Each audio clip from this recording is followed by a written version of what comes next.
हा circuit breaker काहीही जळणार नाही याची काळजी हा घेतो, पण तुमच्या स्टॉक्स मधला न दिसणारा सर्किट ब्रेकर जर नाही चालला तर तुमचे पैसे ओस. त्यापेक्षा त्यांना समतासोबत वाढवा ना. समता पतसंस्था, टेन्शन नाही, रिटर्न्स निवडा. राजकीय पक्षाचं काही काम करता असं काही तुम्हाला सगळे लोक सांगते ना, तुमच्याबद्दल तक्रारी काय येत आहे? तुम्ही एकाच व्यक्तीचं ऐकून एकाच पार्टीचं ऐकून काही बरं, ती तक्रार आली ना, तक्रार करेल कोणी? किंवा जर काम करायला जमत नाही भरले काय सगळे 5-6 दिवस चालू करून 20 दिवस झाले त्यांना पाणी नाही गावाला. अगोदरचा प्रॉब्लेम होता. मी जेव्हा काम करायला गेलो अहो त्यांनी काम का काढलं? त्यांना पाणी कमी पडते म्हणून काढलं ना. हाऊस आली त्यांना काम करायची. तुम्हाला जमत नसेल तर भरत नका जाऊ ना.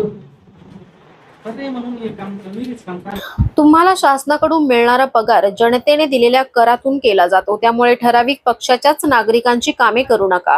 तुम्ही जनतेचे सेवक आहात. तुमच्याकडे जो आपली अडचण घेऊन येईल, आपले काम घेऊन येईल, त्यांना मदत करून त्यांच्या अडचणी सोडवा. येणाऱ्या सर्व नागरिकांची कामे लवकरात लवकर कशी होतील याची काळजी घ्या. ठराविक पक्षाचा कार्यकर्ता म्हणून काम करू नका, लोकसेवेत म्हणून काम करा, असे खडे बोल तहसील कार्यालयात घेतलेल्या पंचायत समितीच्या जनता दरबारात आमदार आशुतोष काळे यांनी अधिकाऱ्यांना सुनावले.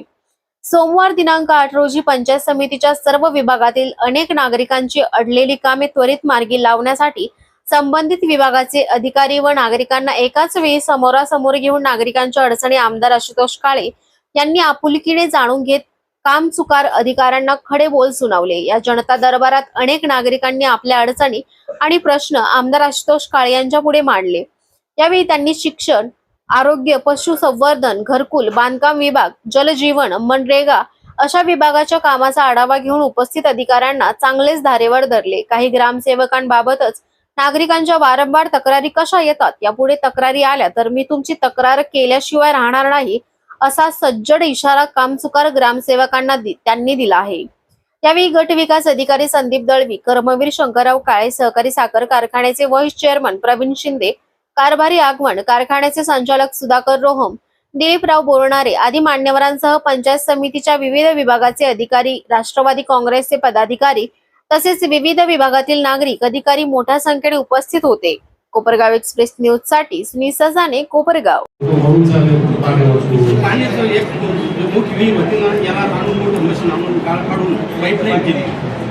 पाणी नाही झालं, फक्त याचं वापरायचं पाणी झालं सोडलं पाणी. आता कालपासून त्याचा एमएससीबीचा प्रॉब्लेम झाला, पोल पडेल. उद्या 2 दिवसात काम होऊन जाईल. उद्या मशीन पाडणार आहे. मागे सांगितलं टँकर तुमच्या घरच्या भरपूर जे हाऊस नाही व्हायची काम करायचं काहीतरी आपलं तुम्हाला संबंध नाही का? पहिले असं काम आहे आपलं सांभाळायला म्हणून दर करत नाही छोट्या विहिरीमध्ये कशाला घेतलं का? तुम्हाला कोणी मंजुरी केली होती का? आम्हाला त्यांनाच माहिती आहे. आम्हाला त्यांना 4 टोळा येऊन पाहून घ्या. तुम्हाला कोणी मंजुरी केली होती काम घ्यायला? छोटा तुम्ही मंजुरी केली होती काम घ्या. टेंडर तुम्ही भरलं होतं ना? कशाला भरलं? मग जर काम करायला जमत नाही भरले कशाला टेंडर? 5-6 दिवस चालू करून झाले. 20 दिवस झाले त्यांना पाणी नाही गावाला.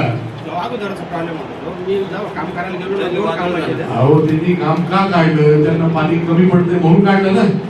हाऊस आली त्यांना काम करायची. तुम्हाला जमत नसेल तर भरत नका जाऊ ना. म्हणून हे काम विहिरीच काम काढलं दादा. हे काम ते पाणी विहिरीच काम होणं गरजेचं होतं. तेच बोलून राहिलो ना, गरजेचं आहे म्हणून काढलं ना. टँकर द्या त्यांना. पाणी लोक इकत पैसे देऊ नका. ते तुम्हाला जाय बदलला तर माझं घेऊन टाक. त्यांना पैसे द्यायचे. काहीतरी आपलं तुम्ही राजकीय पक्षाचं काही काम करता असं काही तुम्हाला सगळे लोक सांगते ना, तुमच्याबद्दल तक्रारी काय येत आहे? तुम्ही एकाच व्यक्तीचं ऐकून एकाच पार्टीचं ऐकून काहीतरी बरं, ती तक्रार आली ना, तक्रार करेल कोणी? परत तसं काय ऐकायला नको. सगळ्यांची कामं झाली पाहिजे, कुठल्याही पार्टीचा असू.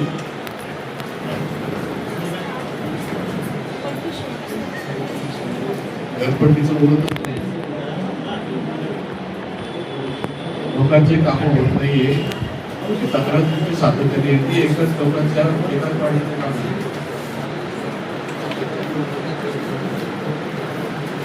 तुमचं पगार शकता नसते, एक पार्टी नाही करत ना बरं.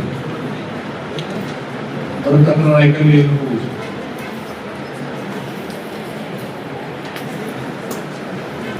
तालुक्याची पंचायत समितीच्या अंतर्गत जे काही विविध विषय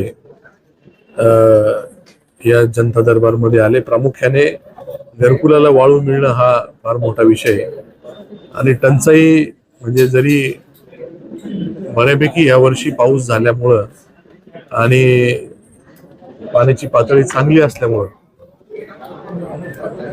टंचाई आपल्याला एवढी जाणवली नाही. काही ठिकाणी थोडेफार मायगाव देवी असेल, काही गावांमध्ये टंचाई जाणवली, कारण तिथं काही कामं पेंडिंग होते.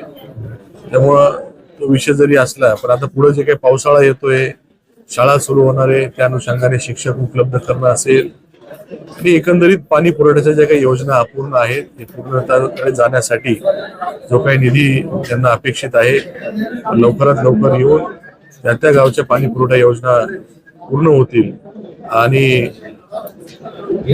त्या गावाला पाणी देण्याचं काम पूर्ण होईल असं वाटतंय. बाकीच्या ज्या काही व्यक्तिगत प्रश्न आहेत त्याही संदर्भात आपण सूचना दिलेल्या आहे. त्याचा पाठपुरावा करून माझ्या कार्यालयाच्या मार्फत त्या ठिकाणी करून प्रश्न लवकरात लवकर मार्गी लावण्यासाठी तरी प्रयत्न करेल. आपल्याही पत्रकारांकडे काही प्रश्न आले, आज जरी आपल्याला काही सांगता नाही आलं किंवा आपण सांगितले नसतील, मला कधी पण आपण सांगा, आपण ते प्रश्न मार्गी लावण्यासाठी प्रयत्न करू. धन्यवाद. वादळी वाऱ्यामुळे पण अनेक ठिकाणी नुकसान झाले ते बाबतीत. वादळी वाऱ्यामुळे जे काही नुकसान झालेलं आहे हे 2-3 वेळेस हे झालं. ते जे काही शेतकऱ्यांचं नागरिकांचं नुकसान झाले त्यांचे पंचनामे करण्यासाठी सूचना अधिकाऱ्यांना दिलेल्या आहे. त्यांचे जर कोणाचे पंचनामे राहिले असतील, आपल्यापर्यंत जर माहिती आली, त्यांचं पण लवकरात लवकर आपण पंचनामे करून घेऊ, तेही आपण त्या ठिकाणी सांगावं.